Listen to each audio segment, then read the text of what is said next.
네, 화제가 된 이슈를 짚어보는 시간 이슈앤스토리입니다. 박상희 심리분석 전문가 양지열 변호사와 함께 이야기 나누겠습니다. 네, 어서 오세요. 안녕하세요. 반갑습니다. 네.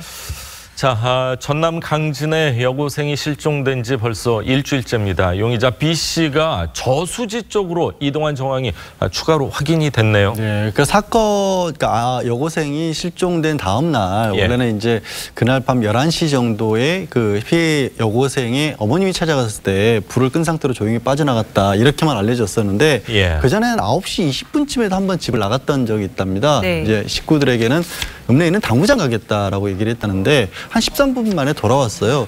그리고 그 전 시간대쯤에 이 지금 이제 스스로 목숨을 끊은 용의자로 보이는 사람의 그 휴대전화가 저수지 근처에서 발견이 됐다. 휴대전화가 잡혔다라는 그런 어떤 수사 상황까지 진정이 됐습니다. 네. 새로운 사실이죠. 네. 그렇군요.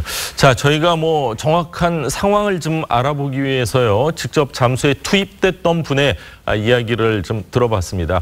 상황이 녹록지 않다고 하는데 한번 들어보시죠.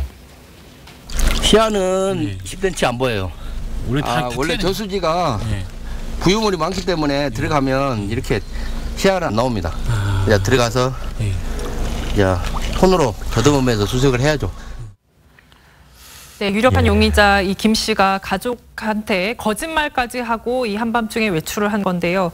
이 13분 동안 뭘 했는지 이 시간 어떻게 좀 추측을 해볼 수 있을까요? 그래서 지금 그때 이제 여고생이 자신의 집을 나간 게 한 2시가 조금 넘은 시간이었고 근데 이 용의자 같은 경우는 집에 5시 50분쯤 들어왔단 말이에요. 근데 그 사이에 세차도 했고 옷가지 같은 것도 태웠습니다. 그거는 뭔가 지금 추정할 때는 뭔가 범죄를 저지르려고 흔적을 없앤 게 아니냐라고 지금 추정하고 있는데 그렇다면 오후 9시, 밤 9시 새롭게 나왔을 때 새로운 어떤 증거를 인멸했다기보단 뭔가 본인이 이미 저질렀던 일이 제대로 돼 있는지 확인하기 위해서 갔었을 가능성. 또 한 가지는 이제 저수지다 보니까 뭐 어차피 그 다음날 또 스스로 목숨도 끊지 않았습니까? 그때 당시에도 뭐 한 번 정도 그런 생각을 했을 가능성도 배제는 못하죠. 자, 여고생이 실종된 지 일주일째인데 골든타임이 혹시 지나지 않은 거 아닌가 이런 걱정도 드는데 예전 사례와 좀 비교를 해주시죠, 소장님. 네, 일단은 아동이 실종을 하면 골든타임은 이틀 정도입니다. 이번 경우에 여고생이기 때문에 뭐 이틀이 딱 골든타임이다라고 볼 수는 있을지 모르지만 일주일이 지나갔다는 건 지금 상당히 좀 심각하게 걱정이 되는 상황인 거죠. 생존 반응도 없고 연락도 없고 제보도 없기 때문에 저 여고생이 정말 어디 있을까 많이 걱정되고 궁금한 상황입니다. 예전 청주 여고생 실종 사건 비슷한 사건인데 2014년에 이런 사건이 있었는데요. 이때도 이제 고등학교 3학년 이 친구가 친구를 만나겠다고 나가서 실종이 됐습니다. 그때도 용의자가 있었습니다. 같이 연락을 하고 지내던 한모 씨라는 용의자가 있었는데 그 사람 역시 스스로 목숨을 끊었어요. 안타깝게도 용의자가 목숨을 끊었기 때문에 그 사건은 미궁으로 빠지고 말았다고 똑같은 지금 상황이네요. 그렇기 때문에 이제 더 걱정스럽고 지금이라도 어디서 조금 이제 연락이 오면 참 좋겠다는 생각이 들죠. 네. 뭐 아직 뭐 범죄를 저질렀다는 게 확실하진 않습니다만 혹시나 계획 범죄나 혹시 공범의 가능성에 대해서는 어떻게 보세요? 일단 그럴 가능성을 좀 배제하기가 어려운 것이 일단 실종 여고생이 자신의 친구에게 내가 좀 위험한 아르바이트를 하러 간다는 식의 얘기를 했지 않습니까? 그 얘기를 남겼다는 것. 그리고 실제 이 용의자 같은 경우도 뭐 고향 마을 쪽으로 이동했던 흔적도 나오고 있고 그러면 뭔가 제3자가 연관된 일을 벌였다가 그곳에서 생각하지 않았던 일이 벌어졌다. 뭐 그냥 예를 들은 겁니다만 뭔가 이 여고생에게 좋지 않은 어떤 일을 강요를 했는데 그것을 거부하는 과정에서 뜻밖의 사고가 벌어졌을 가능성 이런 것도 배제할 수는 없지 않습니까? 그렇다고 본다면 제3자에 대한 공범 가능성도 열어놓은 채로 수사를 해야겠죠. 네, 지금 뭐 수색 인력을 900여 명까지 경찰 인력을 확대했다고 하는데 아까 말씀하셨지만 좀 실종 신고가 우리나라에서 꽤 많이 들어오는데 좀 실종 신고를 받았을 때 그 이후에 대처하는 체계가 좀 제대로 잡히지 않았나 이런 생각도 들거든요. 그러니까 경찰도 자체적으로 매뉴얼 같은 것은 있는데 이게 과연 제대로 운영이 되는 건가? 항상 그 사건 사고의 뒷면을 보면 아쉬운 점들이 발견이 된단 말이에요. 이번 사건의 경우에도 지금 이 여고생이 집을 나간 것은 16일이었고 집을 아무리 찾아봐도 나오질 않으니까 자정 좀 넘은 시간, 그러니까 17일 새벽 12시 조금 넘은 시간에 경찰에 신고를 했습니다. 그런데 용의자가 그다음 6시 정도에 발견이 됐단 말이에요.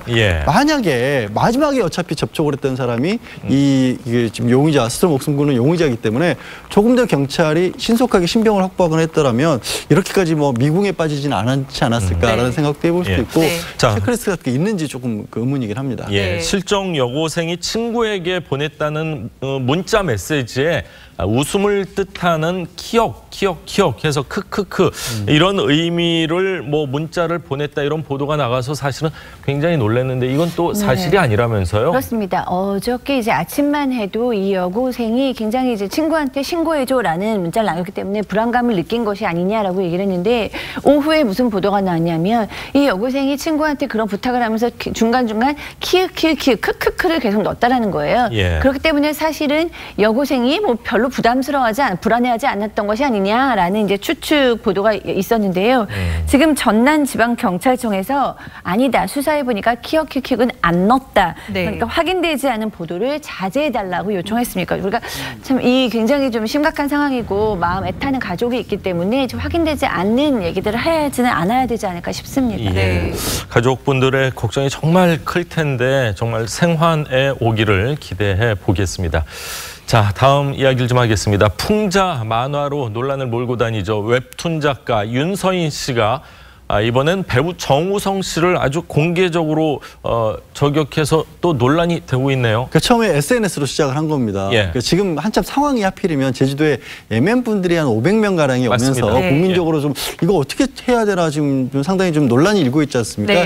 그 상황에 정우성 씨가 20일이 세계 난민의 날이었습니다. 그러니까 난민의 날을 맞아서 전 세계에 6,800여 명의 난민이 있는데 이 사람들에게 관심을 좀 가져달라라는 글을 올렸어요. 친선 대사시잖아요. 본인이 그냥 올린 게 아니라 난민 대사예요. 유엔 난민 대사입니다. 그런데 그걸 보고 윤서인 씨가 아니 몇 명이라도 난민 몇 명이라도 데리고 살면서 이런 소리 좀 하지? 이런 식으로 이제 SNS에 글을 올린 겁니다. SNS 발언으로 논란이 된 다음 날에도 또 웹툰을 하나 올려서 논란이 됐다고 하는데 이건 어떤 내용입니까? 그렇습니다. 윤서인 씨 뭐 작정을 하고 올리시는 건지 논란이 됐으면 대부분은 이제 그 논란에 된 SNS를 내리거나 더 이상 발언을 하지 않는데 이어서 다음 날에 이제 웹툰까지 올렸습니다. 본인의 웹툰이 이제 지금 보시다시피 잘생긴 남자가 소파에 누워서 편안하게 있으면서 탁탁탁탁 이렇게 휴대폰으로 문자를 남깁니다. 거기 여러분들 난민에게 그러니까 별 생각이 없이 말만 번드르르 하게 한다. 뭐 이런 것을 풍자하기 위함인 것 같아요. 저희가 다 예측할 수 있죠. 소파 위의 사람은 정우성 씨다. 그거 드러내기 위한 웹툰이었다고 보고 있습니다. 아니 근데 실제로 정우성 씨가 유엔 난민대사 홍보대사까지 맡으면서 열심히 일을 하고 있는데 얼핏 듣기에는 걔랑 트집 잡은 거 아닌가 하는 생각도 들어요. 흔히 말로 번지수를 잘못 골랐다는 생각이 드는 게 그날이 또 세계 난민의 날이었고 지금 화면에 나가는 것처럼 난민촌 해외 난민촌까지 다니면서 봉사활동하고 계시고 지금 몇 년째 하고 있잖아요, 사실. 굉장히 2014년부터 시작을 했습니다. 그리고 유엔 저 난민 친선대사가요 전 세계에서도 여러 명밖에 없습니다. 그렇습니까? 그만큼 저 공로를 인정받으신 분이에요. 2015년부터는 기부금만 해도 5천만 원씩 해마다 내고 계신 분이에요, 정우성 씨가. 윤서인 씨가 정우성 씨를 이렇게 공개 저격한 일이 이번이 처음은 아니잖아요. 이번 일을 두고 네티즌들의 반응은 좀 어떻습니까? 네티즌들이 반응이 대부분 사실은 정우성 씨, 저희도 지금 얘기하죠. 정우성 씨 편에서 얘기를 하고 있습니다. 왜냐하면 정우성 씨가 말만 한 것이 아니라 행동이 같이 가지고 요즘 이제 개념 배우로 상당히 인기가 있기 때문에 그리고 이 정우성 씨를 흔히 저격했다는 표현을 쓰는데 저격을 한 것이 처음이 아니라 지금 나오듯이 예전에 KBS 파업 때도 정우성 씨를 저격을 하면서 지금 호빵맨인데요. 호빵 얼굴 뜯어먹고 살 거냐. 남자는 얼굴이 중요한 것이 아니라 정말 똑똑한 머리가 중요하다 이런 식으로 얘기를 했는데 그게 이제 대상이 정우성 씨로 다 이제 생각을 하고 있어요. 그래서 왜 정우성 씨만 이렇게 특별히 저격을 하는가? 굉장히 뭐 시기 질투인가 아니면은 특히 사상이 서로 너무 반대돼서 그런가 많은 의견이 있는데 정우성 씨 입장에서는 뭐 대꾸할 필요 없다라는 입장으로 보입니다. 아주 좀 의젓하게 잘 대처를 하고 있는 것 같은데. 윤서인 씨가 정우성 씨에 대해서 뭐 특별히 호감을 안 가지고 있다는 건 확실한 것 같은데 얼마 전에는 이 조두순을 이용한 풍자 만화 이 웹툰으로 사실 또 좀 논란이 있지 않았습니까? 이게 비유를 할 만한 내용들이 있고 그렇지 않은 것들이 있을 텐데 만화 내용이 그런 겁니다. 아니 이 아빠가 딸에게 누구를 데리고 오면서 소개시켜 주는데 너를 성폭행했던 조두숭이야.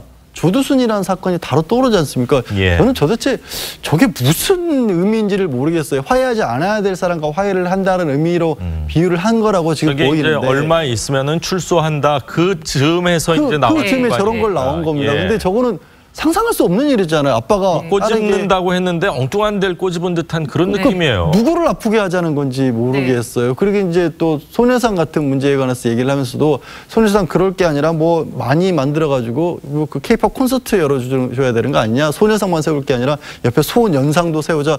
이렇게 좀 대상으로 삼지 않아야 될 것들에 대해서 부적절한 비유를 한 게 여러 번 논란을 일으키고 있죠. 네, 표현의 자유도 있지만 사실 듣는 사람도 배려를 해야 되지 않나 이런 생각이 드는데요.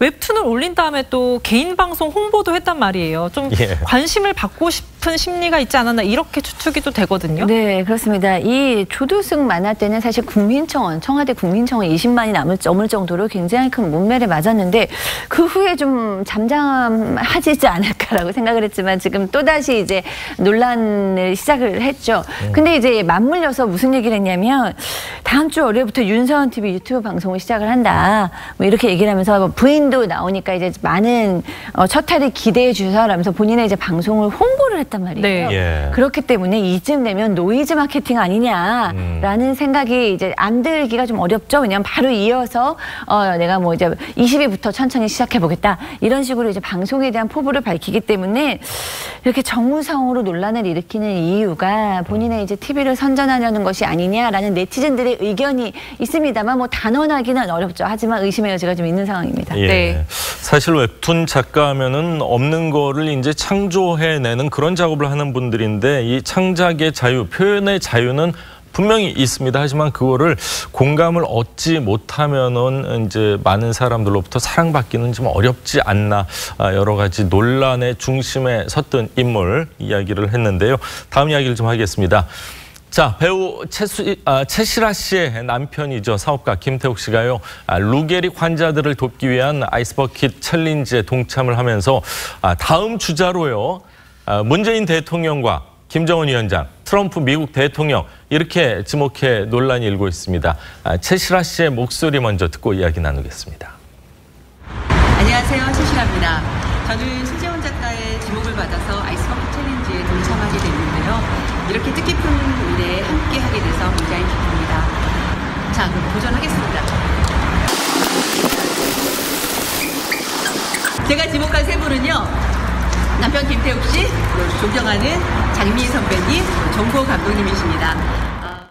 자, 남편을 포함해가지고 장미희 씨, 정도원 감독 이렇게 3명을 지목을 했는데 저 때까지만 해도요. 사실 좋은 의도로 남편 김태욱 씨 지목한 거 그럴 수도 있다.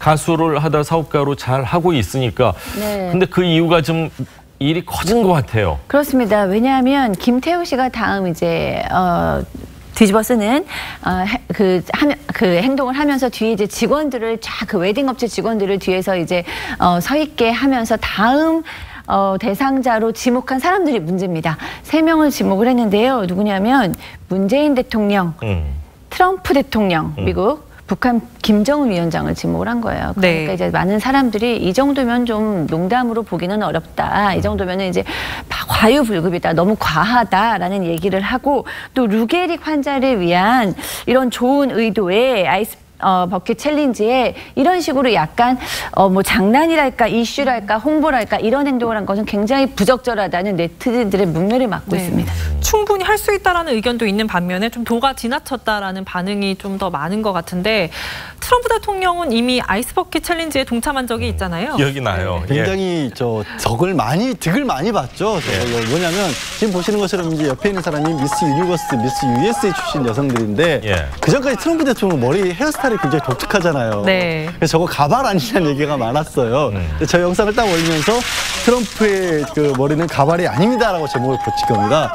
조회수만 한 140, 130만 원 이렇게 조회수를 기록하면서 여러 가지 일단 정치인으로 데뷔하기 전에 관심도 끌었고 본인의 머리가 자기 머리라는 홍보도 한 셈이고요. 그런 이익을 본 분들이 꽤 있죠. 부시 대통령 같은 경우도 저런 챌린지를 하면서 대중들의 어떤 사랑을 좀 받기도 했었습니다. 오바마 대통령은 안 오바마 하셨죠? 대통령은 이제 기부로 대신하기 그런 분들은 많았었어요. 직접적으로 챌린지를 하느냐 아니면 그래서 저게 이제 얼음물을 뒤집었으면 루게릭 환자들이 신경이 굉장히 통증이 심한데 잠시나마 그 통증을 같이 공감해 보자는 거였거든요. 그런데 그게 좀 희화화되다 보니까 나는 그렇게는 안 하고 그냥 기부하겠다 이런 분들도 많습니다. 예. 김태욱 씨가 김정은 위원장 얘기를 했는데 북한 입장에서는 절대 존엄에 대한 도전으로 느낄 수도 있지 않을까 뭐 그런 생각까지 드는데 통일이 되면 반동이라는 소리 들을 수도 있는 내용인 것 같습니다. 반은 농담이었으니까 좀 이해를 해주시고요. 자, 근데 아이스버킷 운동 취지 자체는 정말 좋은 것 같은데 정치인들 입장에서는 또 이거를 참 잘 뭐 이용하고 활용하고 그러는 부분도 분명히 있는 것 같습니다. 네, 그렇습니다. 왜냐하면은 뭐 우리 트럼프 대통령의 표현 그 영상에서 보다시피 굉장히 무거운 이미지가 친근한 이미지로 바뀔 수 있고 뭔가 희생적이고 헌신적인 지금 이제 김무성 전 대표의 아이스버킷 챌린지 같은데요. 그때 이제 박지원 의원과 김기춘 청와대 비서실장 등을 지목을 했어요. 박지원 아이고, 얼음도 많이 넣었네요. 이렇게 보면은 많은 사람들이 굉장히 좀 멀리 느껴졌었는데 알고 보니까 그냥 우리 옆집 아저씨 같기도 하구나 인간적이다라는 생각이 들기 때문에 좀 이미지에 활용하기도 하는 것으로 보입니다. 네, 실제로 김태욱 씨한테 지목받은 3명 중에 트럼프 대통령, 김정은 위원장 그리고 문 대통령 진짜 아이스버킷 챌린지를 할 가능성을 어떻게 보세요? 아니 한 명 정도는 충분히 할 가능성이 있어. 아니면 뭐 기부로 대신하실까요? 굳이 한다면 김정은 위원장이 차라리 하면 할 것 같습니다. 아, 그래요? 트럼프 대통령이 이미 한번 했고. 또 하면 안 되나요? 뭐 안 되리란 법은 없지만 이제 본인이 이슈를 다시 모을 만한 상황은 아니잖아요. 뭐 문재인 대통령께서도 뭐 옆에 이제 뭐 최근에 소통이나 이런 부분 강한 모습을 보여주시지만 또 굳이 좀 어떻게 보면은 많이 어떻게 의미가 좀 희석된 상황이거든요. 근데 김정은 위원장이 한다면 세계적인 뉴스로 다시 한번 아이스버킷 챌린지가 떠오르지 않을까. 근데 뭐 싱가포르 침대에 있는 그 머리카락 하나하나 다 이렇게 수거해 갈 정도로 그러는데 김정은 위원장 아니 저거는 이제 북한에서 직접 그냥 하면 되니까. 아니 근데 북한에서 김정은 위원장 머리 위에 누가 그걸 부어요? 큰일 나죠. 김여정 있지 않습니까? 김여정 정도 이외에는 부을 사람이 없기 때문에 자, 뭐 과연 할 수 있을지도 한번 재미삼아 지켜보는 것도 좋을 것 같습니다. 자, 오늘 두 분 말씀은 여기까지 듣겠습니다. 감사합니다. 고맙습니다.